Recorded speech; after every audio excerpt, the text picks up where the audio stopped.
এক গুপ্তধনের সন্ধান, এক রহস্যময় ডায়েরি আর এক হারিয়ে যাওয়া দ্বীপ। এই তিনটি জিনিসের মধ্যে কি সম্পর্ক? কেনই বা একদল মানুষ নিজেদের জীবনকে ঝুঁকির মুখে ফেলে গভীর সমুদ্রে এক অভিযানে বেরোলো?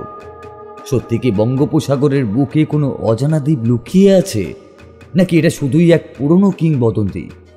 আর সবচেয়ে বড় প্রশ্ন, ওরা সবাই কি ফিরে আসতে পারবে, নাকি কেউ কেউ হারিয়ে যাবে চিরতরে? সেই দ্বীপের বুকে কি লুকিয়ে আছে স্বর্ণ ভাণ্ডার, নাকি এমন এক রহস্য যা জানা মাত্রই পালানোর পথ বন্ধ হয়ে যাবে? এই সকল প্রশ্নের উত্তর পাবেন আজকের এই গল্পে। নমস্কার শ্রোতা বন্ধুরা, অন্ধকারের গল্পকথার সাম্রাজ্যে আপনাদের সকলকে জানাই স্বাগত। আমাদের আজকের নিবেদন লেখিকা প্রজ্ঞা চক্রবর্তীর কলমে স্বর্ণদ্বীপের সন্ধানে। গল্পের সূত্রধার আমি বুবাই। এছাড়াও গল্প পাঠে রয়েছে শুভ, আর অন্যান্য চরিত্রে রৌনক, অভিজিৎ, ব্রতদীপ, বুবাই, RNM, অভিষেক, শুভ ও পার্থ।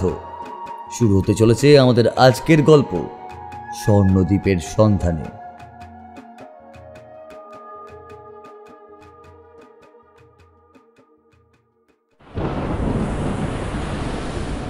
আচমকাই জাহাজটা দুলতে শুরু করে দিল।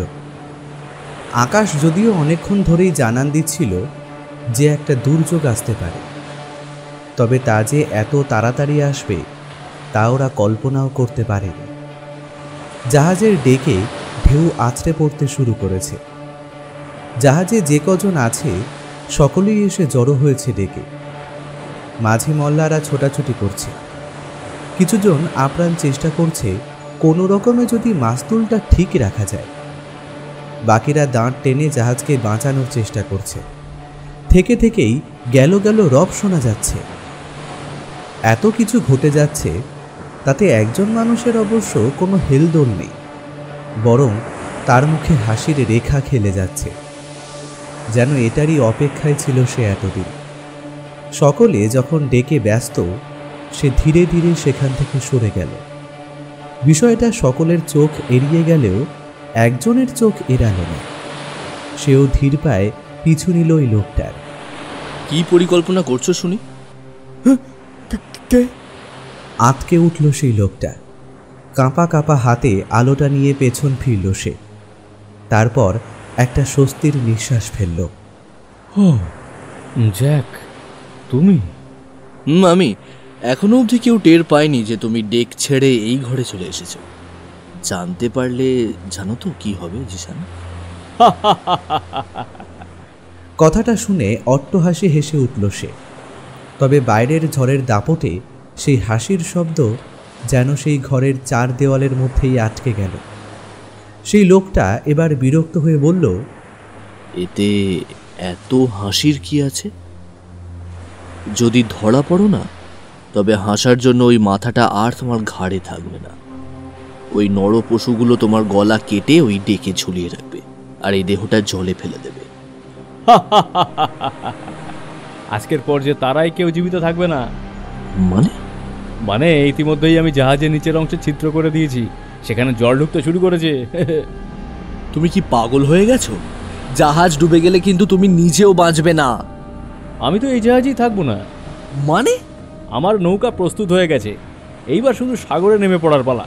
এই উত্তাল সমুদ্রে তুমি নৌকা নিয়ে নামবে? তুমি চাইলে তোমাকেও নিয়ে যেতে পারি।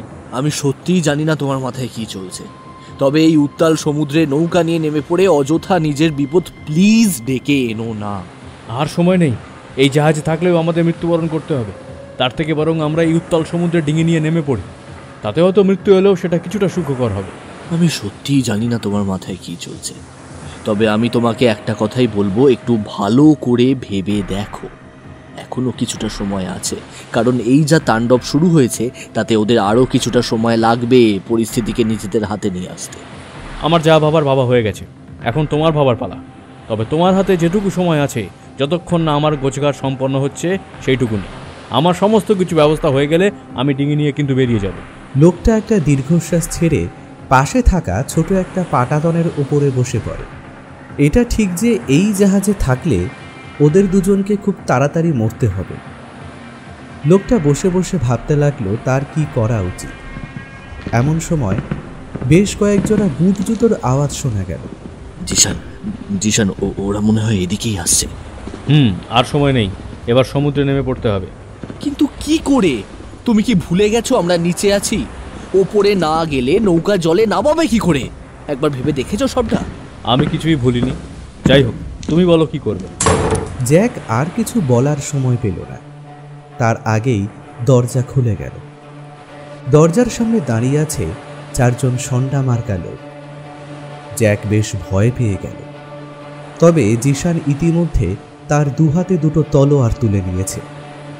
জ্যাক কি করবে, কার সাথ দেবে, কিছুই বুঝতে পারছে না। এমন সময় ওই লোকগুলো অট্টহাসি শুরু করল, আর তারপরেই ঝাঁপিয়ে পড়ল জিশানের ওপর। তবে সেও এত সহজে হার মানার পাত্র না।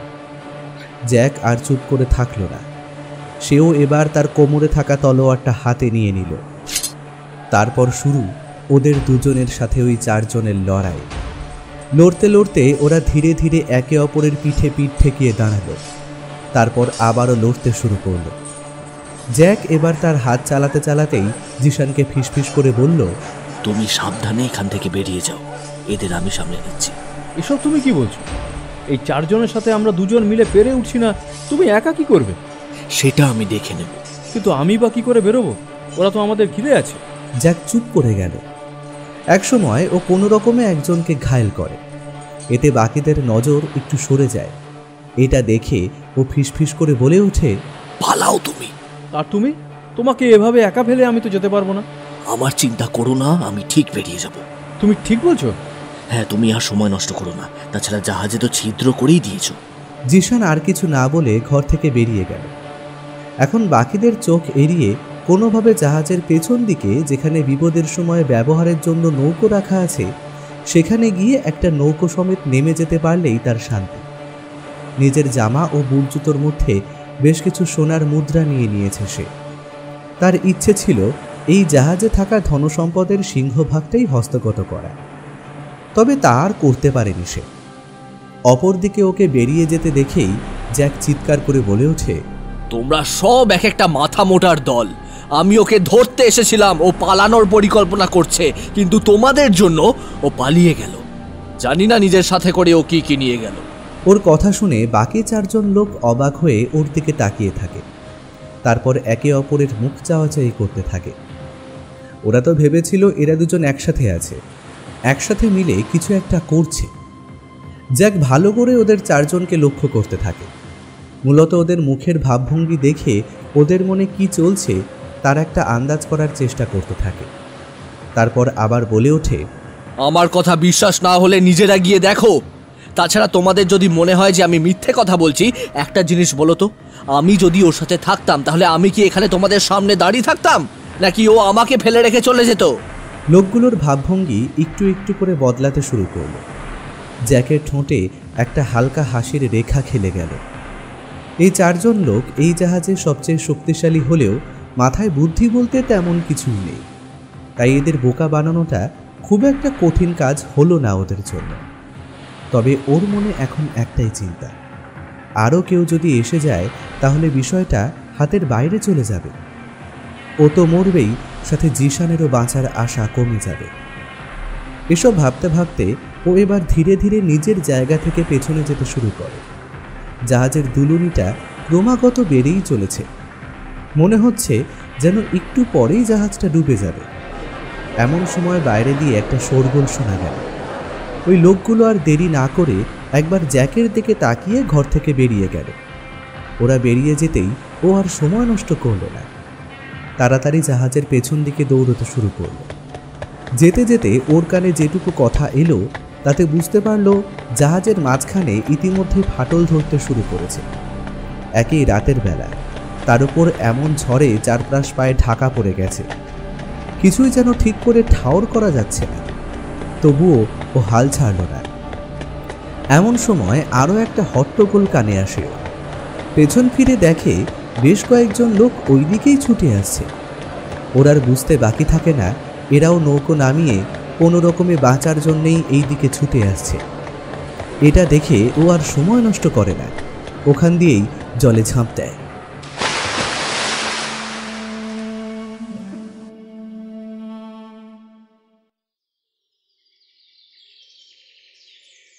জিশান, জিশান চোখ খোলো, জিশান।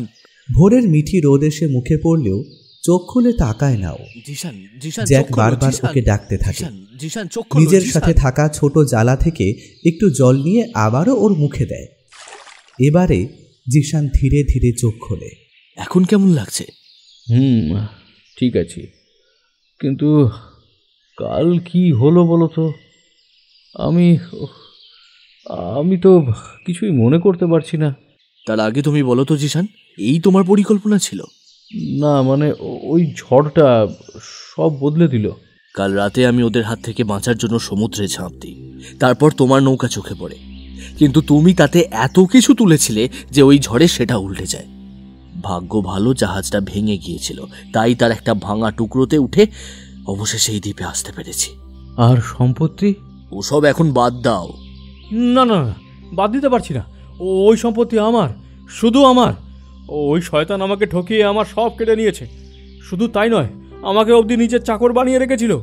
এই একই কাজ ওরা আমার সাথেও করেছিল, তবে কাল ওই পরিস্থিতিতে নিজেদের নিয়ে ছাড়া আর কিছুই ভাবতে পারিনি। তবে সমুদ্রটা শান্ত হলে ওই সম্পদ উদ্ধারের চেষ্টা করতে পারি। জিশান মাথা নাড়ে, তারপর উঠে দাঁড়িয়ে একবার চারপাশে চোখ বুলিয়ে নেয়।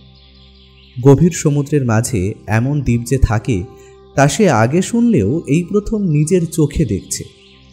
তার মনে হলো যেন জলের মাঝে এক টুকরো ডাঙার উপর তারা দাঁড়িয়ে আছে। সে একটা দীর্ঘশ্বাস ফেলে আবারও এসে জ্যাকের পাশে বসে পড়ে। দেখতে দেখতে সূর্য প্রায় মাথার ওপরে উঠে যায়। এটা দেখে জ্যাক বলে, আমাদের একবার দ্বীপটা ভালো করে দেখে নেওয়া উচিত। কোথায় থাকবো, কি খাবো, সে সমস্ত কিছু একবার ভালো করে দেখে নিলে আমার মনে হয় ভালো হবে। কারণ আধার নামলে অন্ধকার জায়গায় কোনো কিছুই ঠিকমতো ঠাউর করা যাবে না। জিশান তার কথায় সায় দিল। তারপর দুজনে ধীরে ধীরে উঠে হাঁটতে শুরু করল। তবে জিশান সেখান থেকে যাওয়ার আগে বেশ কিছু পাথর আর শুকনো ডাল কুড়িয়ে নিল। এরপর গাছগুলোর গায়ে দাগ কাটতে কাটতে হাঁটতে শুরু করল। সারাদিন ঘুরে বেশ কয়েকটা গুহা চোখে পড়ে জিশান আর জ্যাকে। তবে জ্যাক সেসব দেখে নিয়ে খাবারের সন্ধানে চলে গিয়েছিল। ওদের মধ্যে কথা হয়ে গিয়েছিল যত দূরেই যাক না কেন, আলো যখন কমতে শুরু করবে তখন দুজনেই ওইখানে ফিরে আসবে। সেই মতো কিছু ফল আর শুকনো ডাল জোগাড় করে জ্যাক ওখানে ফিরে আসে। জিশান ততক্ষণে ফিরে এসেছিল। জ্যাককে দেখে বলে, যাক, তুমি ফিরে এসেছো। আমি বেশ কয়েকটা জিনিস জোগাড় করে নিয়েছি, আর থাকারও একটা ব্যবস্থা করে নিয়েছি। বাহ, এ তো খুব ভালো কথা। তা কি জোগাড় করলে শুনি? এই দেখো সেই বাক্সটা, এর মধ্যে এই কুঠার, ছোরা আর কিছু তীরও আছে। ওই কোণে ওখানে পেলাম এটা। মনে হয় কোনো জাহাজ ভেঙে পড়েছিল, তার জিনিস এগুলো। আমারও তাই মনে হচ্ছে। তা থাকার কি ব্যবস্থা করলে? আপাতত গুহার মুখটা ঢাকার জন্য গাছের গুঁড়ি দিয়ে আর কিছু ওই গাছের সরু ডাল দিয়ে একটা পাটাতন মতো করে নিয়েছি। অজানা জায়গা, না জানি কোনো জীবজন্তু আছে কিনা, তাই গুহার মুখে একটা আর ওই গুহার ভেতরে কিছুটা গিয়ে আর একটা পাটাতনের ব্যবস্থা করেছি। আজ রাতটা ভালোয় ভালোয় কাটলে কাল সকালে উঠে ভালো কোনো একটা ব্যবস্থা করে নেব। সেই ভালো। এরপর ওরা আর সময় নষ্ট না করে ফলগুলো খেয়ে গুহার ভেতরে চলে যায়। সারাদিনের খাটাখাটনিতে জ্যাক ঘুমিয়ে পড়লেও জিশান জেগেই ছিল। ওর চোখের সামনে ভেসে উঠছিল বেশ কিছু বছর আগের কথা, যে জীবনটা ছিল রঙিন। সেখানে কোনো রকম জটিলতা ছিল না বললেই চলে। পরিবারের ছোট ছেলে সে, সকলের বড় আদরের। সবকিছু ভালোই চলছিল, কিন্তু এক রাতে নিমেষের মধ্যে যেন সবকিছু শেষ হয়ে গেল। কথাগুলো ভাবতে ভাবতে কখন যে ঘুমিয়ে পড়েছিল তার আর খেয়াল নেই। একটা অদ্ভুত শব্দে ঘুম ভাঙল তার। গুহার বাইরে বেশ কিছুটা দূরে আগুন জ্বালিয়ে রেখেছিল ওরা, যাতে কোনো হিংস্র জন্তু সেদিকে না আসে। শুধু তাই নয়, বেশ কিছু শ্যাওলা আর বুনো ঝোপ দিয়ে গুহার মুখে দেওয়া পাটাতনটাকে পুরো ঘিরে দিয়েছিল। আওয়াজটা যেন ধীরে ধীরে এগিয়ে আসছে ওদের দিকে।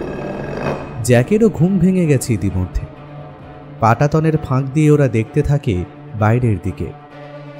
নিভু আলোতে এক বিশালাকার পাখির মতো কিছু একটা দেখতে পায় ওরা। এছাড়া আর কিছুই চোখে পড়ে না ওদের। ওই ফাঁক দিয়ে যেটুকু আকাশ দেখা যাচ্ছিল তাতে ওরা বুঝতে পারে ধীরে ধীরে ভোরের আলো ফুটতে শুরু করেছে। তবে বিপদটা যে ঠিক কি তা তখনও ওদের অজানাই ছিল।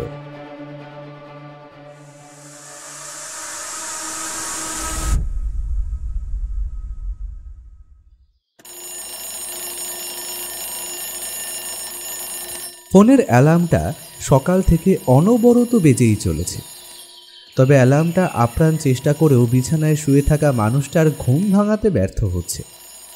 একসময় সেও যেন ক্লান্ত হয়ে নিজে থেকে থেমে গেল। দোতলা বাড়িটার ঠিক উল্টো দিকে থাকা মেস বাড়িটা থেকে ইতিমধ্যেই লোকজনের হইহট্টগোল ভেসে আসতে শুরু করেছে। এ অবশ্য নতুন কিছু নয়, কলকাতার পুরনো অলিগলিগুলোর মধ্যে এটি অন্যতম, যেখানে সকাল মানে মেজবাড়ির লোকজনের চিৎকার করা আর তার সাথে কলের জল নিয়ে লড়াই লেগেই থাকে। তবে এবার এই দোতলা বাড়িটারও কলিং বেল বেজে উঠল। বাড়ির পরিচারিকা দরজাটা খুলে দিল। আগন্তুক একটা মিষ্টি হাসি দিয়ে জিজ্ঞেস করল, শ্রীমান কোথায়? পরিচারিকা ইশারায় দোতলার দিকে দেখিয়ে দিল। আসলে মেয়েটি কাজে পারদর্শী হলেও জন্ম থেকেই বোবা। লোকটি একটি মুচকি হাসি দিয়ে 2 কাপ চা দিতে বলে চলে গেল। এ বাড়িতে তার আনাগোনা আজ প্রায় 22 বছরেরও বেশি সময় ধরে, সুতরাং বাড়িটার প্রতিটা কোণা তার প্রায় চেনা। তার এখনও মাঝে মাঝে মনে পড়লে হাসি পায়, যখন ছোটবেলায় এই বাড়িতে আসতো তখন তার বাড়িটাকে ভুল ভুলাইয়া ছাড়া আর কিছুই লাগতো না। কথাগুলো ভাবতে ভাবতে সিঁড়ি দিয়ে উঠে দালান ধরে ডান দিকের একেবারে শেষ ঘরটায় গিয়ে উপস্থিত হলো সে। কিরে, এখনো ঘুমোচ্ছিস? হ্যাঁ, সত্যিই তোকে কিছু বলার নেই। তুই কখন থেকে ফোন করে যাচ্ছি, ফোনটাও ধরলি না, আর এখনো ঘুমোচ্ছিস? কিরে ওঠ। একটু ঘুমোতে দে না, বাড়িতে কি ডাকাত পড়েছে নাকি বলতো? না, বাড়িতে ডাকাত পড়েনি, তবে আমরা ডাকাত ধরতে যাচ্ছি, তোর ইচ্ছে হলে চলে আসিস। এবার সে লাফ দিয়ে উঠে পড়ল। তারপর এক লাফে গিয়ে প্রায় ঝাঁপিয়ে পড়ল আগন্তুকের ঘাড়ে। হাই, তুই কি বললি? না না, তুই ঘুমা, আমরা যাই। কুকুর বাড়িতে ডাক পড়েছে আমার আবার। আরে আগে বলবি তো। আমি কি তোর স্বপ্নে এসে সব বলতাম? হ্যাঁ, ও সব ছাড়। এই রিক, এখন বলতো আসল কেসটা কি? এবার রিকের ঠোঁটে একটা হাসি খেলে গেল। অবশ্য এটা হওয়ারই কথা ছিল, তাই তো সেই টোপটা দিয়েছিল। ইতিমধ্যে বাড়ির পরিচারিকা এসে চা আর স্যান্ডউইচ আর অমলেট দিয়ে গেল। এটা দেখে রিক ঘরের এক কোণে থাকা সোফায় বসে পড়ল। তারপরে বলল, বলবো বলবো, সব বলবো, আগে ফ্রেশ হয়ে খেয়ে নে। তোর তো আবার খালি পেট থাকলে মাথা অন্যত্র ঘুরতে যায়। হয়, এভাবে বলিস না। আর পেটে না খেলে কি করে চলবে বলতো? হ্যাঁ হ্যাঁ, ঠিক আছে, যা তাড়াতাড়ি, আমিও খেয়ে নি। অনির্বাণ আর কিছু না বলে তাড়াতাড়ি ফ্রেশ হয়ে নেয়। তারপর কোনো রকমে খেয়ে নিয়ে রেডি হয়ে যায়। বাহ, এই তো ভালো ছেলে। চল এখন তাড়াতাড়ি, কাকু ওয়েট করছে। আচ্ছা, এই ব্যাপারটা কি বলতো? মানে সকাল সকাল এত জরুরি তলবটা কিসের? রিক ওর কথার কোনো উত্তর দিল না। যেভাবে এসেছিল সেভাবেই ঝড়ের বেগে বেরিয়ে গেল। তারপর বাইকে বসে বাইক স্টার্ট দিল। অনির্বাণ আর কোনো কথা না বাড়িয়ে বাইকে চেপে বসল। অলিগলি দিয়ে গেলেও বাইক বেশ জোরেই ছুটছে। রিক যখন বাইক চালায় তখন কথা বলা একদম পছন্দ করে না, সুতরাং অনির্বাণ নিজের কৌতূহলটা নিজের ভেতরেই চেপে রাখল। অলিগলি দিয়ে বাসায় বেশ অনেকবার টার্ন নিতে হলেও কোনো সিগন্যালে পড়তে হয়নি বলে মিনিট 20 মধ্যে ওরা রিকের কাকুর বাড়িতে পৌঁছে গেল। রিকের কাকু একটা ডুপ্লেক্স ফ্ল্যাটে একাই থাকে। এই বিল্ডিংটার মধ্যে সমস্ত রকমের আয়েশ করার ব্যবস্থা থাকলেও রিকের কাকু মাঝে মাঝে জিমে যাওয়া ছাড়া বাড়ি থেকে তেমন একটা বেরোয় না। রিক বাইকটাকে দাঁড় করিয়ে লিফটের দিকে চলে গেল। বাইক থেকে নামার পর অনির্বাণ বার দুয়েক ওকে জিজ্ঞেস করেছে কী কারণে এমন তলব, তবে সে বিশেষ কিছুই বলেনি।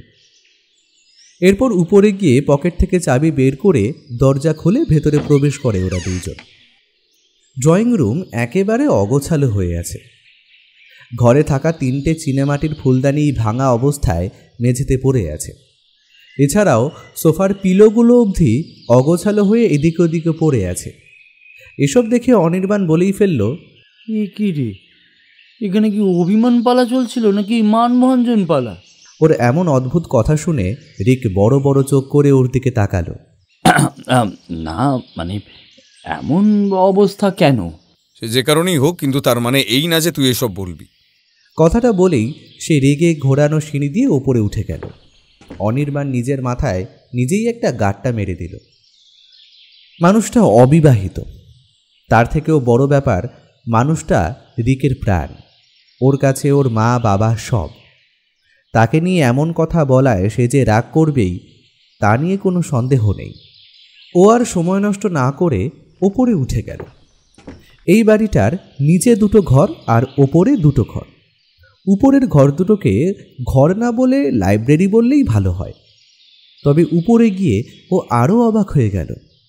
বেশ কিছু বই ছড়িয়ে ছিটিয়ে রয়েছে চারপাশে, এমনকি সিঁড়ির পাশে থাকা বুক সেলফটা অবধি মাটিতে পড়ে আছে। এই রিক, তুই সত্যি করে বলতো কি হয়েছে? কাকুর বই এভাবে মাটিতে কেন পড়ে আছে?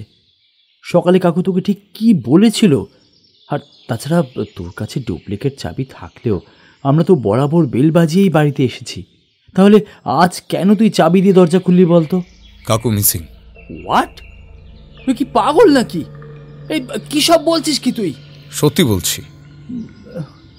ঠিক আছে, মেনে নিলাম, কিন্তু একটা কথা বল, তাহলে দরজাটা কেন বন্ধ ছিল? আর তাছাড়া সিকিউরিটি গার্ডও তো কিছু বললো না। আমি সব বলছি, আমাকে 5 মিনিট সময় দে। কথাগুলো বলে জিন্সের পকেট থেকে হেডফোনটা বের করে কানে দিল সে। তারপর ফোন কানেক্ট করে কাউকে একটা কল করলো। ওপাশ থেকে কলটা ধরতে ধরতে রিক সমস্ত বইগুলো তুলে ঘরের মাঝে থাকা স্টাডি টেবিলে জড়ো করে ফেলল। তারপর মোটামুটি জায়গাটা পরিষ্কার করে ঘরের কোণে থাকা সোফা কাম বেডটায় বসে পড়ল সে। অনির্বাণকেও ইশারায় বসতে বলল তার পাশে। কাকু missing, take you action fast. কথাটুকু বলেই ফোনটা কেটে দিল রিক। অনির্বাণ অবাক হয়ে দেখছে সবটা, তবে এবার আর কোনো প্রশ্ন করল না। রিক ফোনটা রেখে জোরে জোরে দুটো শ্বাস নিল। অনির্বাণ জানে রিক যখন কোনো কারণে ডিস্টার্ব থাকে তখন এমন করে। তারপর সে ধীরে ধীরে বলতে শুরু করলো। সকালে খেয়াল করেছিলি কিনা জানি না, আমি তোকে বলেছিলাম আমরা ডাকাত ধরতে যাচ্ছি। কথাটা আমি মজা করে বলিনি। তুই তো জানিস আমার মা মারা গেছেন আজ প্রায় বছর 4 হলো। এরপর থেকে বাবা বা আমি কেউই বাড়িতে থাকতে পারতাম না। মায়ের কথা মনে পড়তো। তখন কাকু আমাকে এখানে চলে আসতে বললেও আমি আমার ফ্ল্যাটে, মানে যেটা আমি চাকরি পাওয়ার পর টাকা জমিয়ে কিনেছিলাম, সেখানে চলে যাই। আর বাবা চলে যায় দুর্গাপুরে আমাদের পূর্বপুরুষের ভিটেতে। কাকু আমার সবচেয়ে কাছের মানুষ। ছোটবেলায় বেস্ট ফ্রেন্ড কি যখন জেনেছিলাম তখন থেকেই মেনে নিয়েছিলাম কাকু আমার বেস্ট ফ্রেন্ড। সুতরাং বাবার সঙ্গে রোজ একবার কথা হলেও কাকুর সঙ্গে কথা হয় দিনে 7-8 বার। এমনি প্রফেসর মানুষ, তার উপর রিসার্চ আর বইয়ের নেশা। অপরদিকে আমিও প্রফেসর আর বইয়ের নেশা তো আছেই। সুতরাং সারাদিনে টুকটাক কথা হলেও রাতে আমরা দুজন ফোনে আড্ডা দিতাম ঘন্টার পর ঘন্টা। আর শনি রবিবার তো আমি এখানেই থাকতে শুরু করি শেষ 1 বছর ধরে। সারা রাত বই আর রিসার্চ নিয়ে কাটতো আমাদের। এবার আসি আসল কথায়। একটা না কথাগুলো বলে একটু দম নেয় রিক। অনির্বাণ এই কথাগুলো সবটাই জানে। ওরা দুজনে স্কুলের বন্ধু। এখন পেশা আলাদা হলেও যোগাযোগে তার কোনো প্রভাব পড়েনি। রিক কিছুটা দম নিয়ে আবারও বলতে শুরু করে। তুইও যেহেতু রবিবার করে আসতি তাই তোর এটা অজানা নয়। কাকু ছিল অ্যাডভেঞ্চার পাগল। প্রতি বছর পাহাড়ি এলাকায় বাইক নিয়ে যাওয়া, তারপর সেখানে গিয়ে তাঁবুতে থাকা, জঙ্গলে ঘোরা, এসব ছিল তার কাছে জল ভাত। তবে শেষ কিছু মাস ধরে তার মাথায় একটা ভূত চাপে। তার মতে এই ঘোরাগুলো নাকি একেবারেই অ্যাডভেঞ্চার নয়। হ্যাঁ, তা তুই ঠিকই বলেছিস। কাকু আমাকেও বলেছিল এসব নাকি অ্যাডভেঞ্চারের নামে কলঙ্ক। যেসব জায়গাতে ট্যুরিস্টরা গাইড নিয়ে ঘোরে সেটাকে নাকি অ্যাডভেঞ্চার বলতে তার জিভে ছ্যাঁকা লাগে। সে যাই হোক, মোট কথা তার মাথায় ভূত চাপে অজানা কোথাও পাড়ি দেওয়ার। তবে অজানা গন্তব্যে বেরোলেই তো হলো না, একটা লক্ষ্য দরকার। আর সেই লক্ষ্য খুঁজতে গিয়ে তার মাথায় আসে একটাই শব্দ, গুপ্তধন। গুপ্তধন? হ্যাঁ, আর এইসব আবার হয় নাকি? এবার না বাড়াবাড়ি হয়ে যাচ্ছে কিন্তু। অনির্বাণ কথাটা বলেই হো হো করে হেসে দেয়। তবে রিক ওর কথায় গুরুত্ব না দিয়ে উঠে পড়ে। তারপর বুক সেলফের দিকে এগিয়ে যায়। অনির্বাণ আবারও বলে ওঠে, কিন্তু তারপর কি হলো বল? মানে কাকু মিসিং, তুই কি করে এতটা শিওর হলি? এটা ঠিক যে ঘরের যা অবস্থা তাতে এটা ভাবাটা অস্বাভাবিক নয়, কিন্তু তাও যে মিসিং সে নিজেও জানতো যে মিসিং হবে। কি এই তোরা কাকা ভাইপো শুরুটা কি করেছিস একটু বলবি আমাকে প্লিজ? রবিবারের সকালে না আমার এসব মজা একদম ভালো লাগছে না। ঘুম থেকে টেনে তুলে আনলি আর এখন এসব কথাবার্তা বলছিস। ভুল বলছি না, দাঁড়া তোকে একটা জিনিস দেখাই। কথাটা বলে নিজের ফোন থেকে একটা অডিও অন করে দেয় ও। এটা 2 দিন আগের সকালে কল রেকর্ডিং। আমার ফোনে অটো রেকর্ড অন থাকে তা তো জানিস, যেগুলো অদরকারি আমি সেগুলো রিসাইকেল বিনে রেখে দিই তা তো জানিস। যাই হোক, মন দিয়ে শোন এটা। কথাটা বলে রিক ফোনটা অনির্বাণের হাতে ধরিয়ে দিয়ে আবারও বুক সেলফের কাছে চলে যায়। অনির্বাণ বেশ ভালোই বুঝতে পারছে যে রিক কিছু একটা খুঁজে চলেছে, তবে ও আর সেদিকে লক্ষ্য না করে কল রেকর্ডিংটা চালিয়ে দেয়। হ্যালো কাকু, 2 দিন ধরে তোমার কোনো পাত্তা নেই, কি ব্যাপার বলো তো? একটু কাজে ব্যস্ত ছিলাম। যাই হোক, তোকে যেটা বলার জন্যই এখন ফোন করলাম আর কি। তোমার গলাটা এরকম লাগছে কেন? কিছু কি হয়েছে? না, তেমন কিছু না। যাই হোক, তোকে যেটা বলছিলাম, এই কদিন বেশ কয়েকটা দোকান ঘুরে বেশ কিছু পুরনো ডায়েরি আর বইও জোগাড় করেছি। এবার মনে হয় আমার অ্যাডভেঞ্চারের স্বপ্নটা পূরণ হবে। কি বলিস? হ্যাঁ, মানে কি বলতে চাইছো কি তুমি? গুপ্তধন পেয়েছি রে, গুপ্তধন, একেবারে গুপ্তধন। কাকা, এসব উড়ো খবর কে দেয় তোমায়? হ্যাঁ, গুপ্তধন বলে কিচ্ছু হয় না। তাছাড়া তর্কের খাতিরে যদি মেনেও নি গুপ্তধন আছেও, তাতেও কিন্তু অনেক ঝামেলা। কেন, ওই ঝামেলা কিসের? আমি সব পারমিশন জোগাড় করে নেব। তাছাড়া ওই গুপ্তধন তো আমাদের ভারতেরই, সেটা তো বলতেই পারিস, তাই না?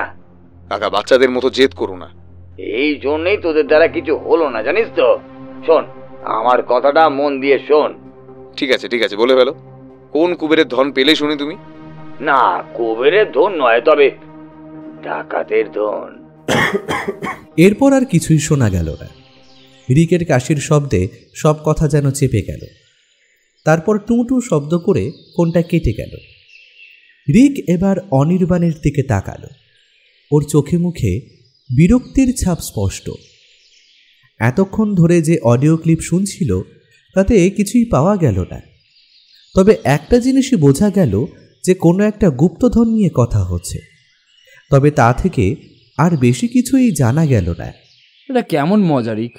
এর মধ্যে যে সমস্ত কথা আছে সেটা তো তুই আমাকে মুখেও বলতে পারতি।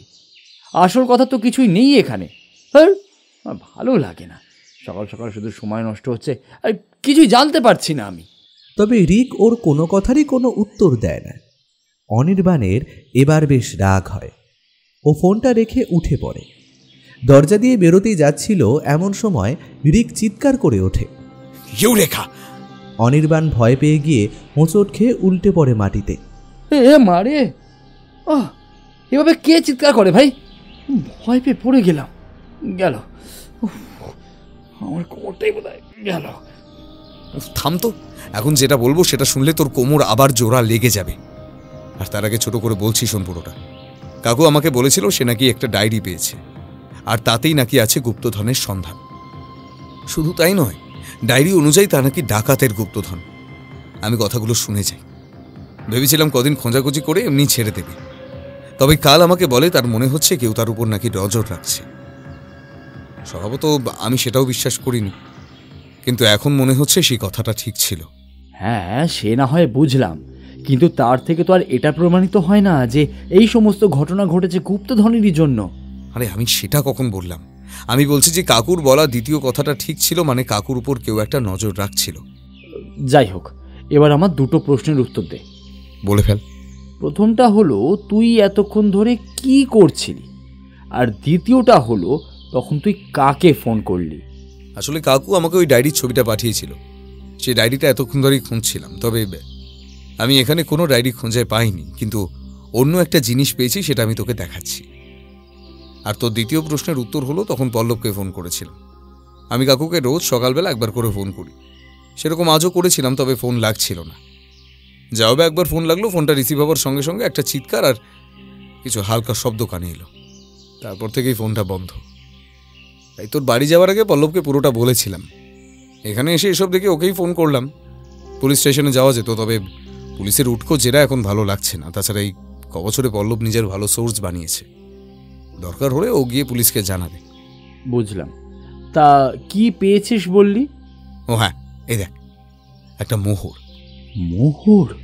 এটা আমার দাদুর কালেকশন। শুনেছি এটাকে নাকি দিনেরা বলে। সত্যি বলতে আমি সাহিত্যের মানুষ, ইতিহাস অত জানি না। তবে ছোটবেলায় যখন দুর্গাপুরে ছিলাম তখন দাদুর কাছে এরকম বেশ কয়েকটা মোহর দেখেছিলাম।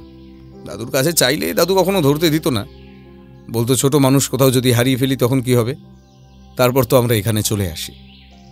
কাকুর সঙ্গে যখন দেখা হতো, কথায় কথায় কাকু বেশ কয়েকবার বললেও কাকুও কখনো আমাকে ধরতে দিত না। তারও সেই একই কথা ছিল, আমি নাকি হারিয়ে ফেলব। আজ তার অনুপস্থিতিতে এটা হাতে পেয়ে অদ্ভুত একটা অনুভূতি হচ্ছে। এ বাড়িতে এমন আরো অনেক জিনিস আছে। ও এখন এসব থাক, আগে কাকুর খোঁজ করা যাক। ঠিকই বলেছিস। তবে একটা কথা ভাবছি, জানিস, কেউ কেন কাকুকে তুলে নিয়ে গেল? এই জিনিসগুলোর জন্য নয় তো? তোর এই কথা কেউ জানলে তো? এ আমাদের পূর্বপুরুষের সম্পত্তি, বহু হাত ঘুরে এসেছিল, সে কথা কেউ জানেই না। তাহলেও ব্যাপারটাকে এতটা হালকাভাবে নিস না। যদিও এইসবের জন্য হলে এতদিন পরই বা কেন হবে? আরে এটাও তো একটা পয়েন্ট। অনির্বাণ আরও কিছু বলতেই যাচ্ছিল, তার আগেই রিকের ফোনটা বেজে ওঠে। ও ফোনটা রিসিভ করলো। অনির্বাণ ওকে ইশারায় ফোনটা লাউড স্পিকারে দিতে বলল। ও তাই করল। ওপাশ থেকে পল্লবের গলা ভেসে এলো। রিক, এখনো অবধি তেমন কিছু জানতে পারিনি রে। তবে আমার এক ইনফরমারের কাছ থেকে খবর পেলাম যে তোদের ফ্ল্যাটেই 3 দিন ধরে যে গার্ড হিসাবে ছিল সেই সবের সাথে যুক্ত। আমি একটু পরেই আসছি, ওনার সাথে কিছু কথা বলতে হবে। তবে আমাকে একটা কথা বলতো, তোর কাছে কি এখনো পর্যন্ত কোনো ফোন এসেছে, টাকা আছে বা কোনো মেসেজ? না রে। ওকে, একটু সচেতন থাক, আমি আসছি। রিক একদম চুপ করে যায়। এতক্ষণ বিষয়টা সহজ মনে হলেও এবার যেন বিষয়টা ধীরে ধীরে জটিল হয়ে যাচ্ছে। অনির্বাণও চুপ করে বসে থাকে।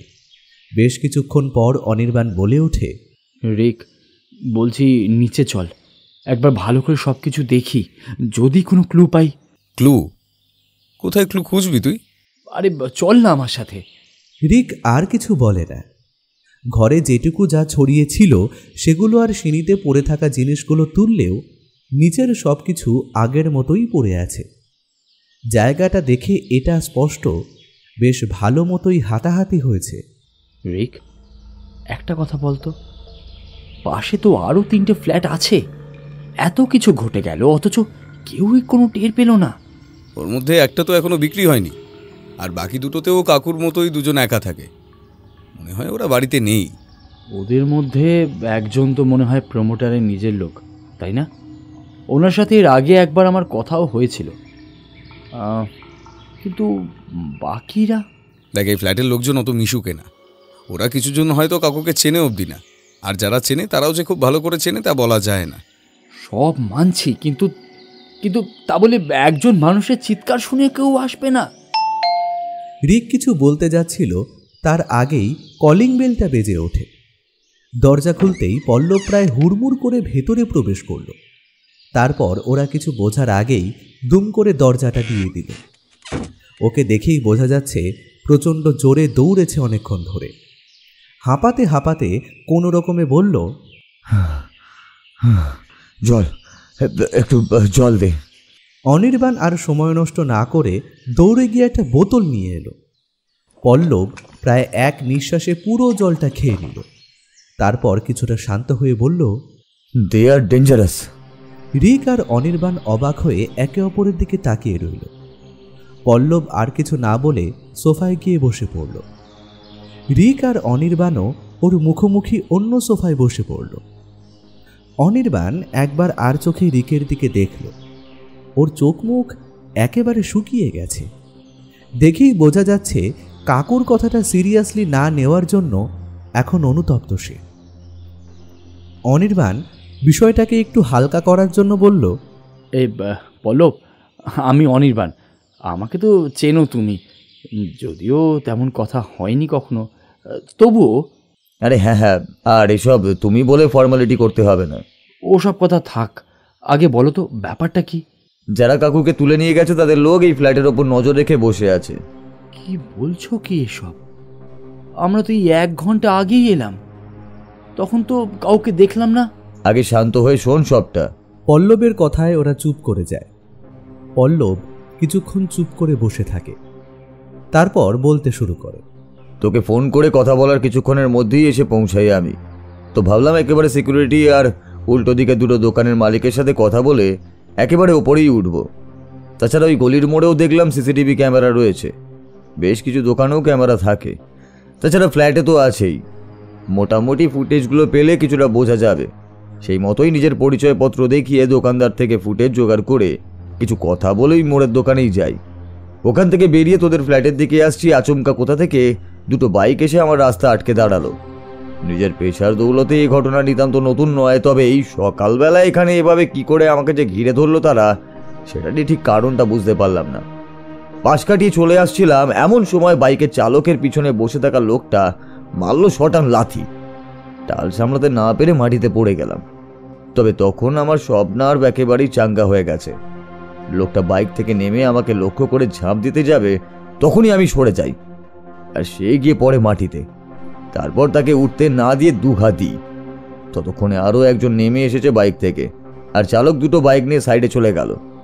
মারামারি করতে করতে তিনজনেই প্রায় মাঝ রাস্তায় এসে গিয়েছিলাম। তবে একজন ট্রাফিক সার্জেন্ট ছুটে আসায় ওরা কেটে পড়ে। আমি আর না দাঁড়িয়ে এক দৌড়ে এখানে চলে আসি। তবে ওরা যাবার আগে একটা কাগজ দিয়ে গেছে, মনে হয় মারামারির ফাঁকেই ওটা আমার জিন্সের পকেটে গুঁজে দিয়েছে ওরা। কথাটা বলে ওর মুঠোয় থাকা একটা কাগজ বাড়িয়ে দিল রিক আর অনির্বাণের দিকে। তাতে গোটা গোটা অক্ষরে যা লেখা, তার মর্মার্থ এই যে ওনাকে খোঁজার কোনো দরকার নেই, সময় মতো কাকু তার বাড়ি চলে আসবে। চিঠিটা পড়ে রিক কাগজটা দুমড়ে মুচড়ে ছুঁড়ে ফেলে দেয়। ওর চোখে মুখে রাগের ছাপ স্পষ্ট। অনির্বাণ ওর খুব কাছের বন্ধু হলেও ওর এই রাগটাকে ও খুব ভয় পায়। কোনো কারণে রিক যদি রেগে যায় তাহলে ওকে থামানো মুশকিল হয়ে যায়। তাই পরিস্থিতি সামাল দেওয়ার জন্য অনির্বাণ বলে উঠল, কাকুর মতো একজন মানুষকে কিডন্যাপ করে কি লাভটা হবে? তোর কি মনে হয় পল্লব? সরি, তুই বলে ফেললাম, কিছু মনে করিস না প্লিজ। আরে না না, ঠিক আছে। যাই হোক, আমার মনে হয় এর পিছনে বড় কোনো কারণ আছে। আচ্ছা, এর মধ্যে ঘটেছে এমন কোনো ঘটনা যা তোদের মনে হচ্ছে কিডন্যাপিংয়ের কারণ হতে পারে বলে? অনির্বাণ একবার রিকের দিকে তাকায়, তারপর কাকুর গুপ্তধনের খোঁজ করার কথা এবং ডায়েরির কথা সবটাই জানায়। পল্লব সবটা মন দিয়ে শোনে, তারপর বলে, না, এটা কারণ বলে মনে হচ্ছে না, কারণ সেই গুপ্তধন আদৌ আছে কি না তার তো কোনো নিশ্চয়তা নেই। রিক, তোর কি মনে হয়? রিক এবার মাথা তুলে তাকালো। এতক্ষণ ধরে ও নিজের হাতটা মুঠো করে মাথা নিচু করে বসেছিল। তারপর কোনো কথা না বলে সেই মোহরটা পল্লবের দিকে এগিয়ে দিল। পল্লব বিস্ফারিত চোখে সেটা দেখল। এটা কি? এটা রিকদের পূর্বপুরুষের সম্পত্তির ছোট একটা নিদর্শন। ও। পল্লবের এমন রিয়াকশন দেখে অনির্বাণ অবাক হয়ে গেল। বেশ কিছুক্ষণ তাকে পর্যবেক্ষণ করে বলল, শুধু ও? আরে এটাও তো কারণ হতে পারে নাকি? হ্যাঁ, হতে পারে, তবে না হওয়ার সম্ভাবনাই বেশি। কারণ এটা যদি ওনাদের পারিবারিক সম্পত্তি হয়, তার মানে বহু বছর ধরে ওনাদের কাছেই আছে। আর তার থেকেও বড় কথা, এরকম একটা দুটো মোহর নিয়ে কি বা লাভ হতে পারে? মেনে নিলাম যে এর বাজার দর যথেষ্ট ভালো, কিন্তু এটাও ভাবতে হবে এই জিনিসটা কিন্তু সদ্য পাওয়া কোনো জিনিস নয়। তাহলে এত বছর ধরে কেন কোনো রকমের আক্রমণ হলো না? হতে পারে কাকু রিসেন্টলি এই নিয়ে কাউকে কিছু বলেছিল। আরে কাকুকে আমি যেটুকু জানি তাতে আমার মনে হয় না যে উনি কারুর সাথে গিয়ে খেজুরে গল্প করতেন বলে। ভীষণ মিশুকে লোক থাকলেও নিজের সম্পর্কে কোনো তথ্যই উনি কখনো নিজে থেকে কাউকে দিতেন না।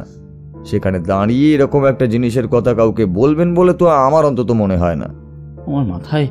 আমার মাথায় একটা কোনো জিনিস আসছে না যে ঠিক কি ঘটছে। ওসব পরে ভাবা যাবে। রিক, চল আমরা একটু বাইরে থেকে ঘুরে আসি। তাছাড়া ফুটেজগুলোও তো দেখতে হবে নাকি? এরপর ওরা বেরিয়ে পড়ে।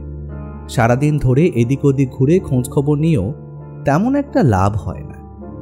পল্লব ওর সব চরেদের খবর দেয়, তবে 24 ঘন্টা সময় যে লাগবে তা ওরা স্পষ্ট জানিয়ে দেয়। তাই অন্য উপায় না পেয়ে ওরা ফুটেজ দেখতে শুরু করে, তবে সেখানেও তেমন কিছুই পাওয়া যায় না। মাঝে একবার রিকের কথা মতো যে দোকান থেকে ওর কাকু ডায়েরিটা পেয়েছিল সেখানেও যায়।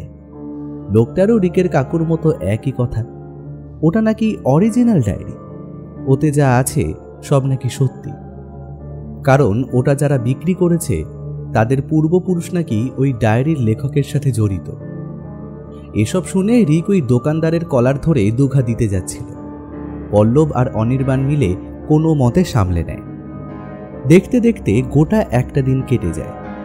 যে গাড়িতে করে ওনাকে নিয়ে যাওয়া হয়েছিল তা ছিল চোরাই গাড়ি, ফলে কিছুই জানা যায় না। রিক ধীরে ধীরে অধৈর্য হয়ে উঠছিল। এই একদিন ওরা তিনজনেই পল্লবের বাড়িতে ছিল। আজ বিকেলে রিক একাই ওর কাকুর বাড়িতে চলে এসেছে। ওকে বারবার ফোন করেও কোনো লাভ হয়নি। অনির্বাণ আর পল্লব আর কোনো উপায় না পেয়ে অবশেষে রাত 9টার দিকে নিজেদের সব কাজ সেরে চলে আসে রিকের কাছে। অনির্বাণ ওর সাথে বেশ কিছুক্ষণ রাগারাগি করে, তবে রিক নিজের কথায় অটল। ও এই বাড়ি ছেড়ে নড়বে না। পল্লব আসার সময় রুটি তরকারি কিনে এনেছিল। ওই দিয়ে কোনো রকমে রাতের খাবার সেরে নিচের একটা ঘরে তিনজনে শুয়ে পড়ে। রিক অনেকক্ষণ চুপ করে বসেছিল, তবে এই দুদিনের ধকলে ও বেশ ক্লান্ত ছিল, ফলে একটা সময় ও ঘুমিয়ে পড়ে। রাত প্রায় 1টা হবে। একটা খুটখাট শব্দ কানে আসায় ঘুমটা ভেঙে যায় পল্লবে। প্রথমে মনের ভুল ভাবলেও ধীরে ধীরে শব্দটা যখন বাড়তে থাকে পল্লব তখন সচেতন হয়ে যায়।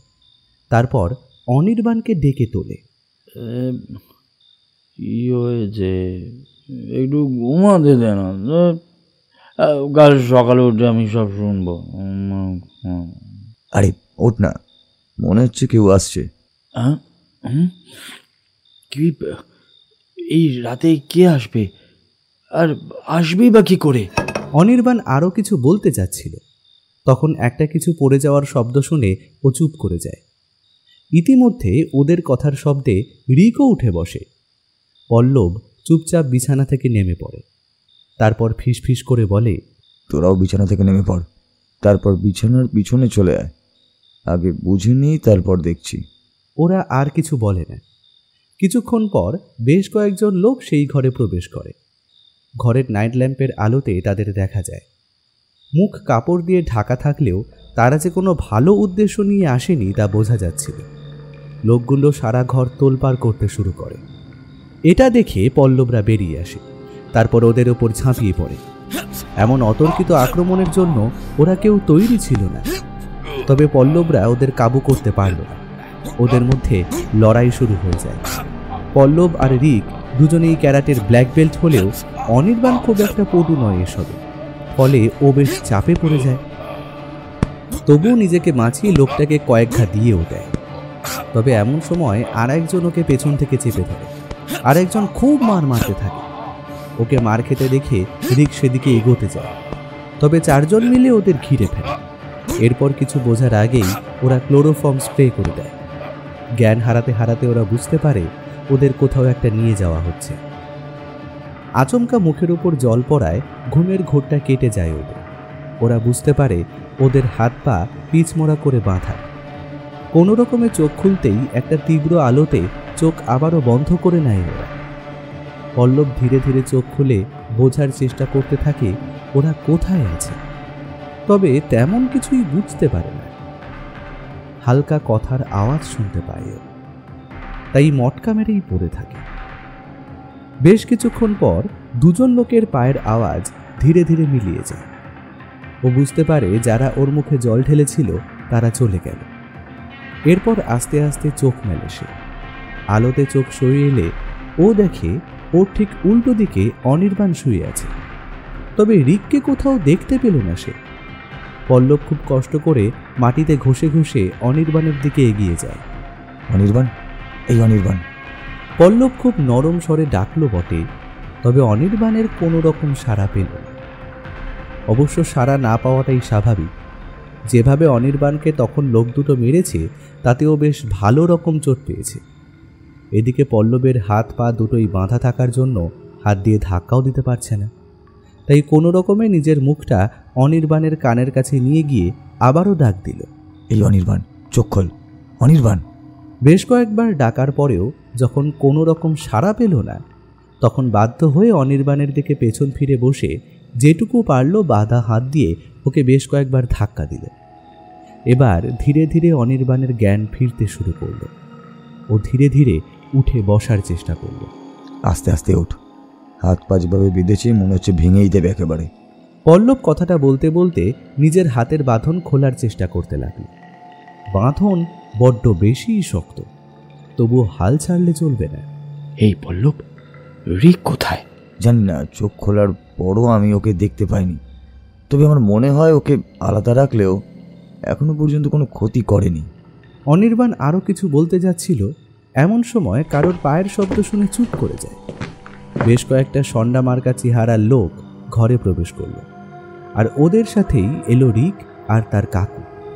ওই লোকগুলোর মধ্যে একজন বলে উঠল, তোদের সাথীকে সব বুঝিয়ে দিয়েছি, এবার ওরাই তোদের সব বলবে। কি করবি ভেবে রাখিস। বলে রিক আর ওর কাকুকে এক ধাক্কা মেরে ফেলে দিয়ে চলে যায় ওরা।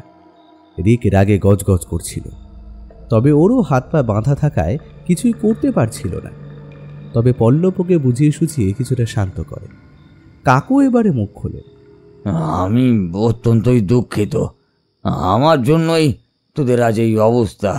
না কাকু, এভাবে তুমি বলো না, বিপদে তো তুমিও পড়েছ। তাছাড়া রিক আমাদের বন্ধু, ওর জন্য এইটুকু ঠিক আছে। অনির্বাণ একদম ঠিক বলেছে। তুমি এসব নিয়ে না ভেবে বরং আসল কথাটা বলো। কাকু এবার একটা দীর্ঘশ্বাস ফেলে বলতে শুরু করে, তোমরা হয়তো জানো যে অ্যাডভেঞ্চার আমার ভীষণই প্রিয়, সেই জন্যই আমি সময় পেলেই পাহাড়ে ঘুরতে চলে যাই। পাহাড়ে যাই কারণ ওখানে ট্রেকিং করা যায়। এছাড়া এমন কিছু কিছু গ্রাম্য জায়গা থাকে যেখানে সাধারণ মানুষ চট করে যায় না। তবে সেই সব জায়গায় যাওয়ার এবং থাকার অভিজ্ঞতাই আলাদা। তবে কোথাও একটা গিয়ে আমার মনে হতো এগুলো যেন ঠিক অ্যাডভেঞ্চার হচ্ছে না, যেমনটা আমরা ওই বইতে পড়েছি সেরকমটা ঠিক নয়। সেজন্য অনেক ভেবে আমি ঠিক করি এবারে কোনো একটা গুপ্তধনের সন্ধানেই যাব। তবে যাব বললেই তো আর কোথাও যাওয়ার হয় না, তাই না? অনেক দিন ধরে খোঁজ নেওয়ার পর অবশেষে জানতে পারি আমাদের কলেজের একজন প্রফেসর দূরসম্পর্কের আত্মীয়ের একটা টিম আছে, যারা প্রত্যেক বছর নির্দিষ্ট সময় বিভিন্ন জায়গায় ঘুরতে যায় এবং সেখান থেকে নানান রকম জিনিস খুঁজে বের করে। সেসব জায়গায় সাধারণ মানুষের যাওয়া তো দূরের কথা, কখনো নামও শোনেনি। তাই ওনাকে অনেক অনুরোধ করে ওনার সেই আত্মীয়ের সাথে আমি যোগাযোগ করি। তিনি আমার হাতে একটা ডায়েরি তুলে দেন। সেই ডায়েরির সূত্র ধরেই তাদের পরবর্তী অ্যাডভেঞ্চার হতে চলেছে। ডায়েরিতে কি লেখা ছিল সেটা ছোট করে তোমাদেরকে বলি। ডায়েরি অনুযায়ী সময়কাল হলো ওই 1950 কি তার কিছুটা পরের।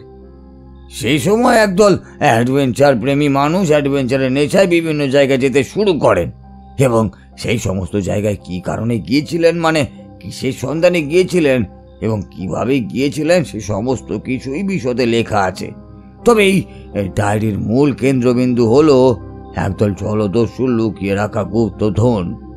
বঙ্গোপসাগরের মাঝের কোনো এক দ্বীপে সেই গুপ্তধন আজও লুকিয়ে আছে। বলা ভালো, প্রকৃতি নিজের রৌদ্র রূপ ধরে তা পাহারা দিয়ে চলেছে। তবে এই গুপ্তধনের বেশ কিছুটা উদ্ধার হয়েছিল ডায়েরির লেখকের প্রপিতামহের হাত ধরেই। বলা ভালো তিনিও একজন অ্যাডভেঞ্চার প্রেমী ছিলেন। শুধু তাই নয়, তিনি কোনো একটা অঞ্চলের জমিদারও ছিলেন।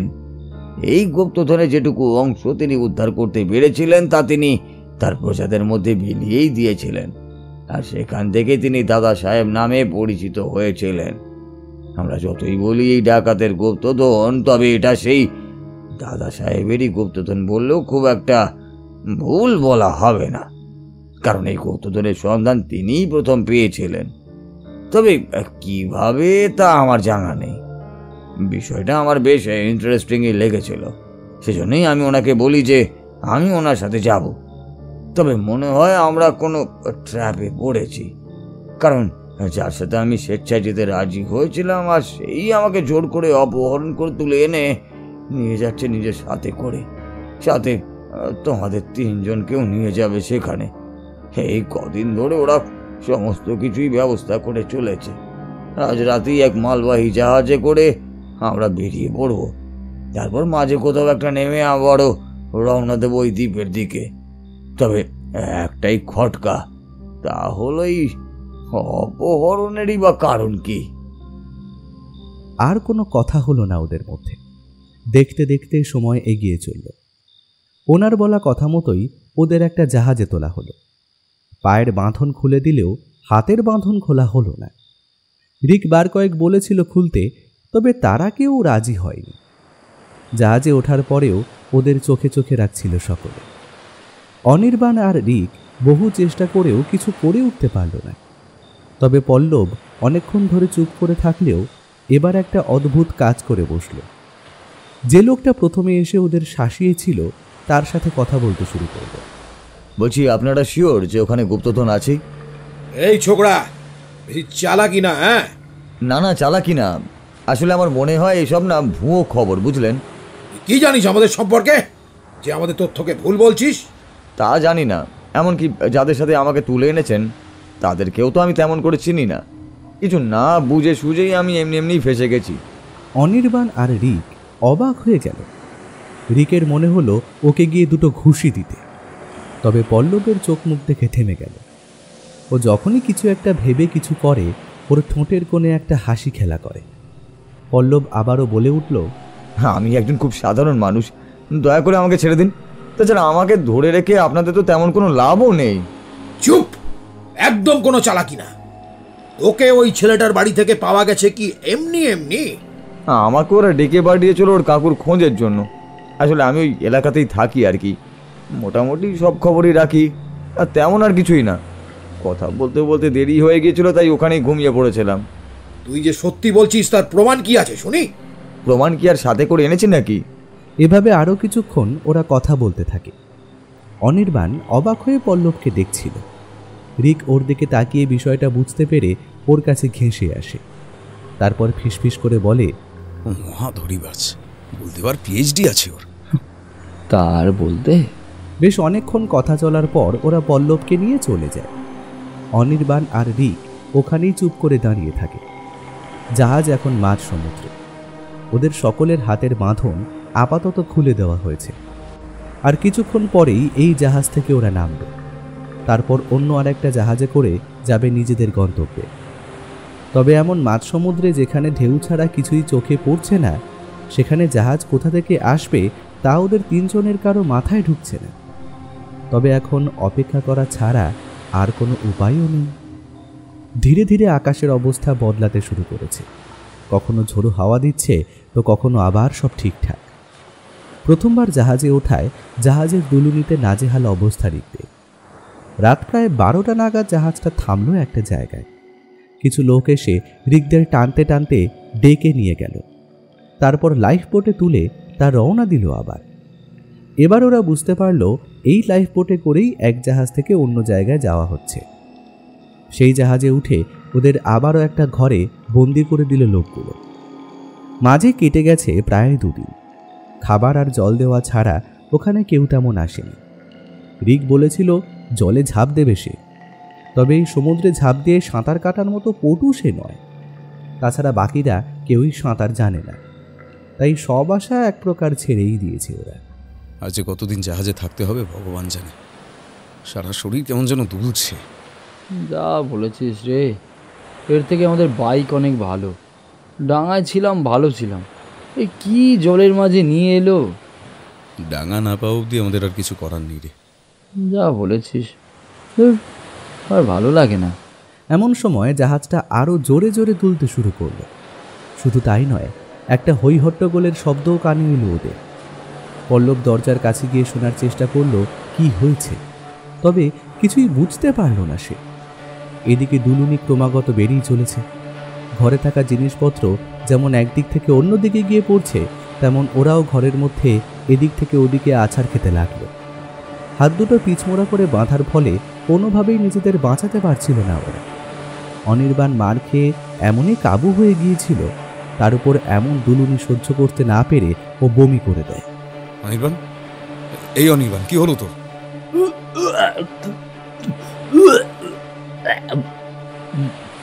আমি আর পাচ্ছি না, আমার সারা শরীর গোলাচ্ছে। কি বলছিস এসব? জল খাবি? আমিও যে কি বলছি, জল পাবোই বা কোথায়, খাবি বা কি করে? আমি আর পাচ্ছি না, আমার বড্ড গা গোলাচ্ছে। বলে আবারও হরহর করে বমি করে দেয় ও। এটা দেখে রিক এবার চিৎকার করতে শুরু করে আর দরজায় গিয়ে কনুই দিয়ে ধাক্কা দিতে থাকে। কেউ আছেন? দরজা খুলুন, আমাদের বন্ধু অসুস্থ হয়ে পড়েছে, কেউ শুনতে পাচ্ছেন?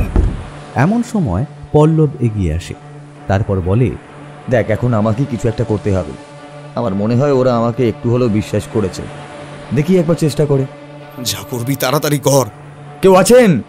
আরে এরা তো বমি করতে শুরু করেছে। বলি, গুপ্তধনের জন্য তো খুব লাফালাফি করছেন, এরা মরে গেলে তা পাবেন তো? ভেবে দেখুন কি করবেন। কি হলো, শুনতে পাচ্ছেন? কথাগুলো বলে দরজায় ক্রমাগত লাথি মারতে থাকে পল্লব। এবার কিছুটা কাজ হয়। বাইরে থেকে কিছু লোকের পায়ের আওয়াজ পাওয়া যায়। তার কিছুক্ষণের মধ্যেই দুটো লোক আসে। তারপর ঘরের অবস্থা দেখে ওদের হাতের হ্যান্ডকাফটা খুলে দেয় ওরা। তারপর খাওয়ার জন্য একটু জল আর খাবার দিয়ে চলে যায়। তবে যাওয়ার আগে বলে যায় প্রবল ঝড় উঠেছে, অবস্থা নাকি ভালো না। ওরা আর সময় নষ্ট না করে উপরে উঠে ডেকে চলে যায়। সেখানে দাঁড়িয়ে থাকাই যাচ্ছে না। ঝড়ের দাপটে শুকনো পাতার মতো সব আছাড় খাচ্ছে। একসময় জাহাজ তার গতি হারায়। ঢেউয়ের দাপটে প্রায় হেলে পড়ে জাহাজ। এসব দেখে আরও হট্টগোল বেঁধে যায় জাহাজে। রিকরা চারজন জড়সড় হয়ে দাঁড়িয়ে সব দেখতে থাকে। সমুদ্রের এমন ভয়ানক রূপ আগে কখনো দেখেনি ওরা। রিক বলে ওঠে, কি দরকার ছিল বলো তো কাকু তোমার এসব করার? এর থেকে বাড়িতে থাকলে ভালোভাবে থাকতে পারতাম। ওর কাকু কোনো কথা বলে না। জাহাজ প্রায় উল্টে যাওয়ার অবস্থা হয়েছে দেখে একটা লোক এসে ওদের দুটো লাইফ জ্যাকেট দিয়ে যায়। রিক একটা ওর কাকুকে আর একটা অনির্বাণকে পরিয়ে দেয়। ও আর পল্লব তাও কিছুটা সাঁতার জানে, যদিও সেই সাঁতার এই উত্তাল সমুদ্রে ঠিক কতটা কাজে দেবে তা ওদের জানা নেই। সারা রাত ধরে ওরা সকলে এক জায়গায় একটা পাটাতন আঁকড়ে বসে বসে কাটিয়ে দিল। মাঝরাতের দিকে ধীরে ধীরে ঝড়টা কমতে শুরু করলো বটে, তবে ততক্ষণে ওদের জাহাজ প্রায় ভেঙেই গেছে। কোনো রকমে ভাঙা অংশগুলোকে সম্বল করে ওরা রওনা দিল নিজেদের গন্তব্যের দিকে। আসলে জাহাজটা দ্বীপের প্রায় কাছাকাছিই চলে এসেছিল। অবশেষে যখন দ্বীপে এসে নামলো ওরা, ততক্ষণে সূর্য অস্ত গেছে। ঝড়ের দাপটে জাহাজ ভেঙে টুকরো টুকরো হয়ে গেছে। তবে ঈশ্বর ওদের সহায় ছিল বলে দ্বীপের অনেকটা কাছে এসে জাহাজটা ভেঙেছে। নয়তো এই সমুদ্রের মাঝে জাহাজ ভাঙলে কোথায় যে তলিয়ে যেত তার কোনো ঠিক নেই। কোনো রকমের সাঁতরে এসে সকলেই প্রায় ক্লান্ত। তবে এইভাবে পড়ে থাকলে তো আর দিন চলবে না, তাই ধীরে ধীরে উঠে পড়ল ওরা। দুজন লোক এসে রিক আর অনির্বাণকে টেনে তুলল। তারপর এক প্রকার শাসিয়ে এগিয়ে যেতে পড়ল। রিক ওর কাকুকে টেনে তুলে তিনজনে হাঁটতে শুরু করল। আপাতত একটা থাকার জায়গা আর কিছু খাবার দরকার, তার সাথে কিছু শুকনো কাঠও। আলো প্রায় পড়ে আসছে দেখে বেশি না ভেবে হাতের কাছে থাকা ঝোপঝাড় থেকে যেটুকু কাঠ পেল তা জোগাড় করে আনলো ওরা। দলের বাকিরা কেউ ফল আর কেউ বড় বড় নারকেল পাতা, ঝাউ পাতা, আরও বেশ কিছু অদ্ভুত পাতা এনে জড়ো করেছে। সব মিলিয়ে রাতটা কাটার মতো একটা ব্যবস্থা হলো বটে। তবে পল্লবের দেখা নেই। বিষয়টা রিকদের বেশ ভাবাচ্ছিল। তবে এখন কিছু করার নেই।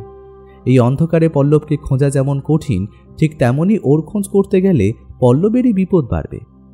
কারণ পল্লব এখন এই অপহরণকারীদের সাথে ভাব জমিয়েছে ওদের বাঁচানোর জন্য। দেখতে দেখতে রাত পার হয়ে সকাল হয়ে যায়। রাতটা সকলেই প্রায় সতর্ক হয়ে কাটিয়েছে। সকালের আলো ফোটার কিছুক্ষণ পরেই দুজন লোক এসে দাঁড়ায় রিকদের সামনে। আমরা দুটো দলে ভাগ হয়ে গেছি। একটা দল আমাদের থাকার বন্দোবস্ত করবে এবং এখানে খাবার খুঁজবে, আর অন্য দল খুঁজবে গুপ্তধর। আর সেই দলেই তোরা সকলে থাকবি, কেমন? এই যে কাকু, কোনো চালাকি না কিন্তু, হ্যাঁ? ও আর একটা কথা, বস বলে দিয়েছে তোদের হাতের বাঁধন খুলে রাখতে।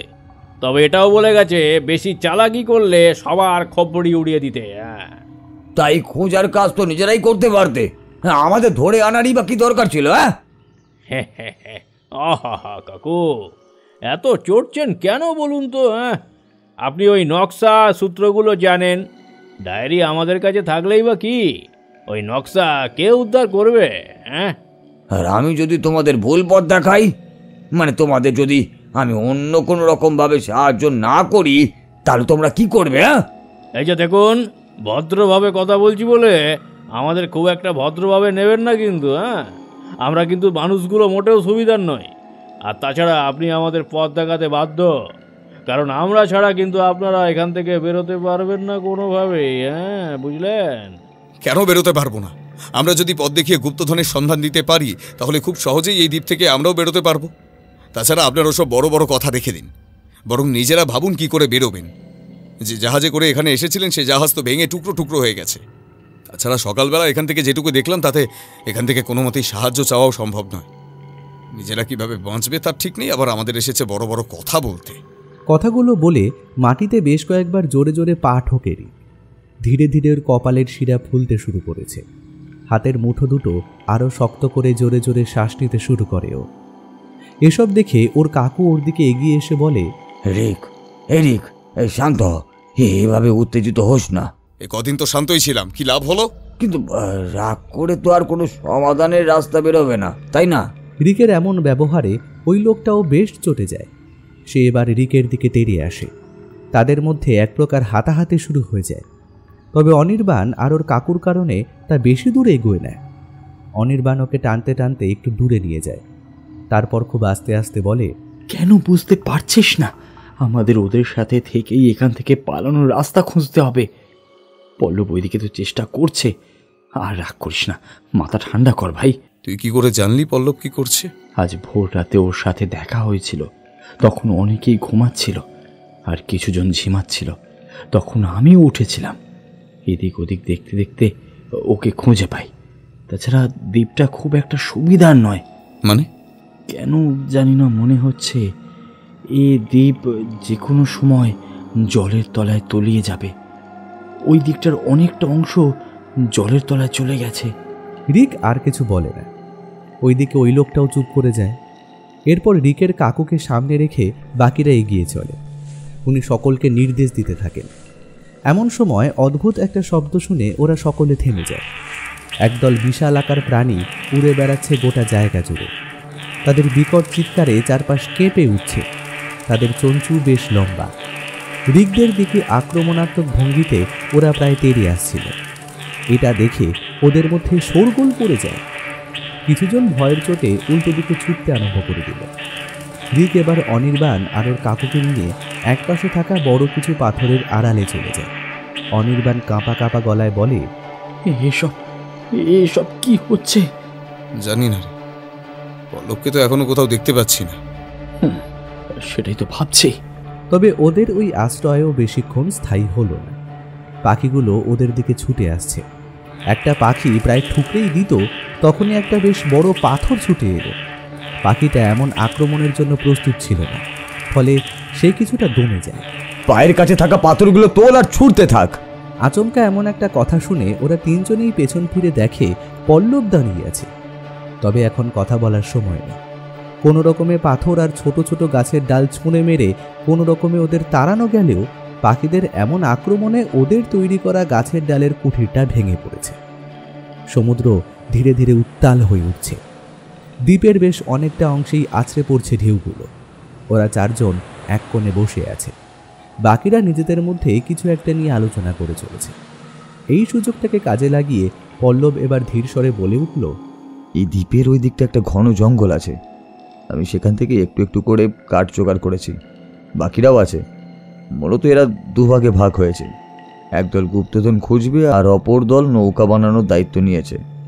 তবে আমাদের এইবার নিজেদের তৈরি নৌকোতেই পালাতে হবে। ওদের সাথে আবারও একসাথে গেলে বাঁচার আর কোনো উপায় থাকবে না। শুধু তাই নয়, একটা গুহার পথও খুঁজে পেয়েছি আমি। ওখানেই আমি লুকিয়ে লুকিয়ে একটা বেশ শক্তপোক্ত নৌকা বানানোর চেষ্টা করছি। সুযোগ বুঝে বেরিয়ে পড়তে হবে এখান থেকে। ওরা যদিও জানে আমি ওদেরকেই সাহায্য করছি, আমি সেভাবেই সবটা চালাচ্ছি আর কি। কিন্তু ওরা কিছু বুঝে ওঠার আগেই আমাদেরকে পালাতে হবে। রিকরা সবকিছু মন দিয়ে শুনছিল। এমন সময় রিকের কাকু বলে উঠল, এই দ্বীপের বেশ কিছুটা অংশ ইতিমধ্যে জলের তলায় গেছে। বাকি যেটুকু আছে জানি না কবে সেটাও জলের তলায় চলে যাবে। আর আমি খুব ভুল না হলে এইখানে তিমির আধিপত্যও কম নয়।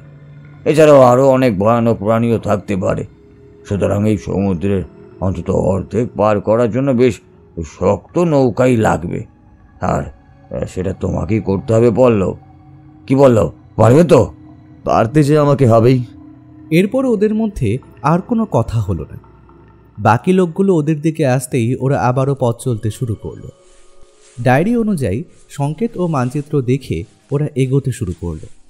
ধীরে ধীরে বেশ ঘন জঙ্গলে প্রবেশ করলো ওরা। তবে এতক্ষণ গাছপালা থাকা সত্ত্বেও কোনো পাখির ডাক শোনা গেল না, যেন গোটা জীবজগৎ থেকে বিচ্ছিন্ন একটা জায়গা। তবে ওদের আর কোনো উপায় ছিল না। বেশ খানিকটা এগোনোর পর রিকের কাকু থেমে গেলেন। ওনাকে দেখে বাকিরাও থেমে গেল। সামনে একটা বিশাল গাছের গুঁড়ি, শ্যাওলায় ভরে গেছে সেটা। ওরা সেদিকে এগিয়ে গেল, আর যেতেই আঁতকে উঠল। বেশ কিছু কঙ্কালের অংশ পড়ে আছে সেখানে। আরও অবাক করার বিষয়, গুঁড়িটা মাঝখান দিয়ে অদ্ভুতভাবে কাঁটা। ঠিক যেমন ইঁদুর বা খরগোশ গর্ত করে বসবাস করে, অবিকাল সেরকম করে গর্ত করা গুঁড়িটার গায়ে। তবে সেটা বেশ অনেকটাই বড়। রিক একটা বড় ডাল নিয়ে গুঁড়িটার ওই ফাঁক দিয়ে বেশ কিছুক্ষণ খোঁচাখুচি করল, তবে লাভ কিছুই হলো না। ফলে ওরা আবারও এগিয়ে চলল। বেশ অনেকটা যাওয়ার পরেও যখন ঘন জঙ্গল ছাড়া আর কিছুই চোখে পড়ল না, তখন ওই দলের যে মাথা, সে এবার রাগে গজগজ করে উঠল। এই বুড়ো, তুই কি কোনোভাবে আমাদের বোকা বানাচ্ছিস? হ্যাঁ, আমি আবার কি করলাম?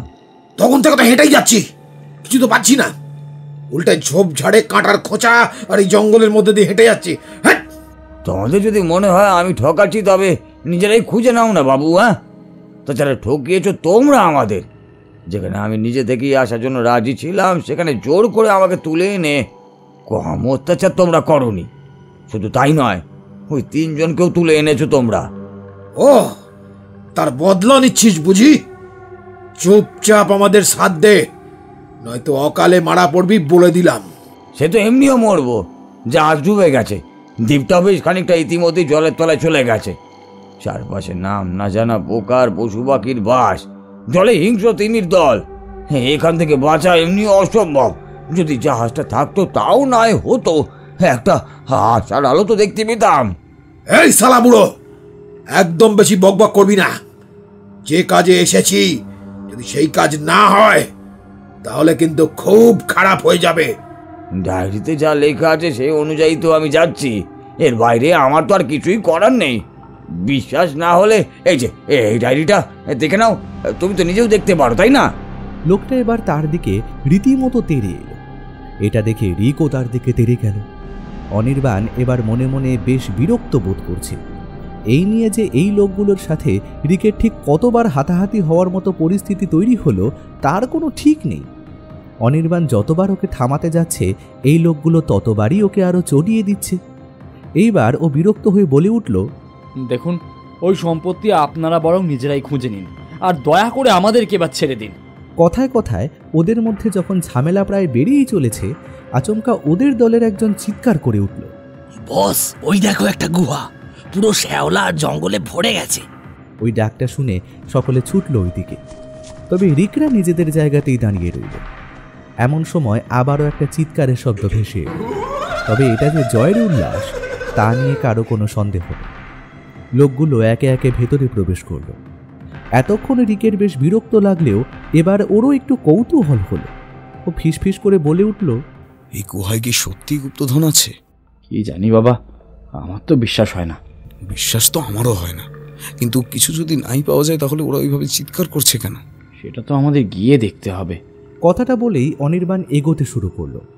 রিক ওর হাত ধরে টেনে ধরল, আর ওর কাকু দাঁড়িয়ে দাঁড়িয়ে দুইজনকে দেখছিল। বেশ কিছুক্ষণ ধরে রিক আর অনির্বাণ যাবে কি যাবে না ভাবতে ভাবতে ঠিক করে এতদূর এসে এভাবে ফিরে যাবে না তারা।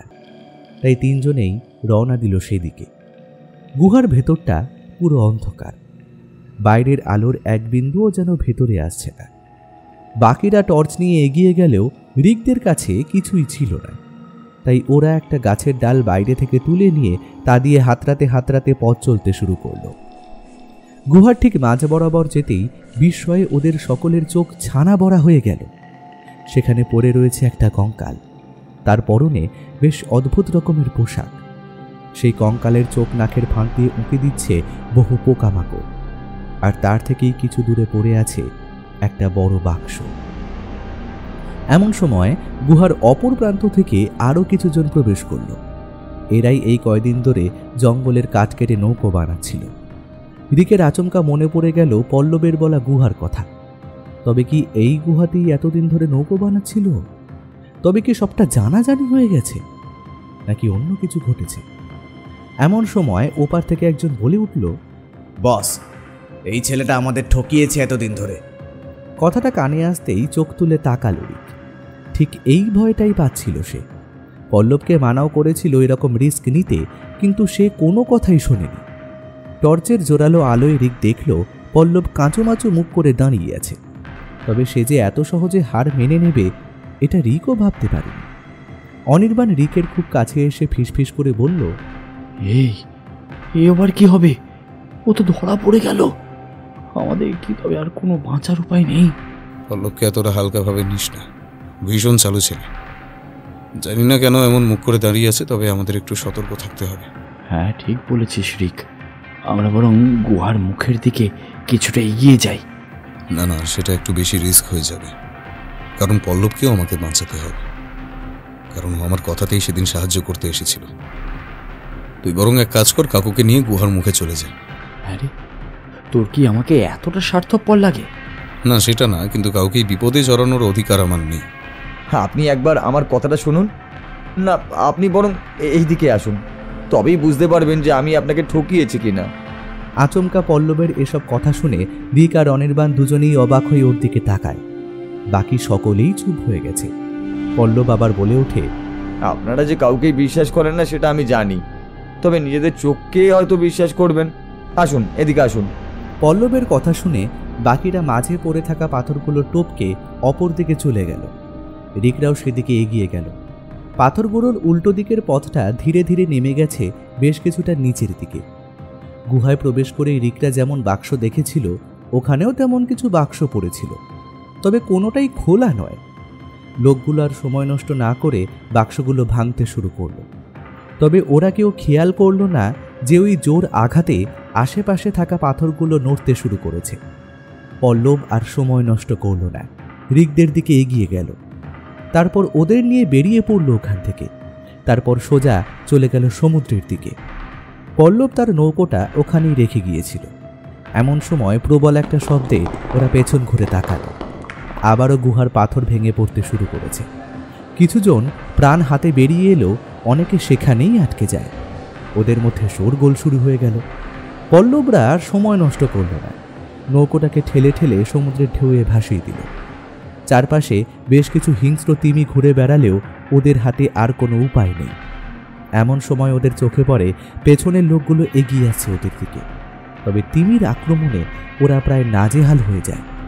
এসব দেখে পল্লব বলে ওঠে, আমরা এইভাবে বেঁচে থাকতে পারবো না, চারপাশে নজর রাখতে হবে। যদি কপাল ভালো হয় তবে কোনো জাহাজের দেখা পাবো। আরে পল্লব, একটা কথা বলতো, ওখানে ঠিক কি ছিল? আর ওই বাক্সগুলো ভাঙতেই বা ওইভাবে পাথর ভাঙতে শুরু করলো কেন? রিক, তোর মনে আছে সেদিন বলেছিলাম গুহা খুঁজে পেয়েছি? আমি এই গুহাটাই পেয়েছিলাম। আসলে আমি মূলত আমাদের নৌকাটাকে লোকানোর জায়গা খুঁজছিলাম। ভেবেছিলাম কোনো একদিন রাতে অন্ধকারে এখান থেকে পালাবো। তবে ওই গুহায় যাওয়ার পর বুঝতে পারি ওখানে কিছু একটা সমস্যা আছে। ভালো করে খুঁজে আমি ওই বাক্সগুলো পাই। শুধু তাই নয়, ওখানেই একটা জায়গা খুঁড়ে প্রচুর পরিমাণে সম্পদ লুকিয়ে রাখা আছে। তবে সমস্যা একটাই, ওখানে কোনো ভারী কিছু দিয়ে আঘাত করলেই পাথর ভেঙে পড়তে শুরু করে। আমি সেই সুযোগটাকেই কাজে লাগিয়ে ইচ্ছে করে ওরা যাতে আমাকে লক্ষ্য করে এমন করে ওই গুহায় যাতায়াত করতে শুরু করি। তারপর আসল বাক্সগুলোকে ওই গর্তে ফেলে ওদের কাছে থাকা কিছু বাক্স ওখানে রেখে দিই। আর তার ভেতরে রাখি ওদেরই আনা পেটো, যাকে আঘাত করলেই বিস্ফোরণ হবেই। আর ওই গুহাতে বেশ কয়েকটা বিস্ফোরণ মানেই পাথর ভেঙে পড়তে থাকবে। আর সেটাই হলো। আচ্ছা পল্লব, তুই কি আর কিছু জানতে পেরেছিস যে আমাদের কেন কিডন্যাপ করা হলো? আসলে কাকুকে খুব বাজেভাবে ফাঁসানো হয়েছে। মানে? কথাটা শুনে অবাক হয়ে যায় রিকের কাকু। ওনার মনেও এই প্রশ্নটা ঘুরছিল যে কেন ওনাদের এমনভাবে তুলে আনা হলো। তবে ফাঁসানো হয়েছে বিষয়টা উনি ঠিক করে বুঝতে পারেন না। তাই আবারও বলেন, আমি তো নিজেই আসতে চেয়েছিলাম, তাহলে এইসবেরই বা কারণ কি? আমি খুব ভুল না হলে যার সাথে আসার জন্য আপনি হ্যাঁ বলেছিলেন তিনি আর জীবিত নেই, আর আপনি তাকে দেখেননি, তাই বিষয়টা বুঝতেও পারেননি। তবে এটা আমরা ফেরার পরই বুঝতে পারবো। ওরা আর কোনো কথা বলল না। কাঠের তৈরি ডিঙি নৌকোটা ঢেউয়ের আঘাতে বেশ ভালোই দুলছিল, তবে ওদের কিছুই আর করার নেই। ঢেউয়ের দাপটে ওরা ভিজেও যাচ্ছিল, ওইভাবেই চলতে থাকে ওরা। তবে ভাগ্য ওদের সহায় হয়, একটা জাহাজের তৎপরতায় সেখান থেকে অবশেষে বেরোতে পারি ওরা।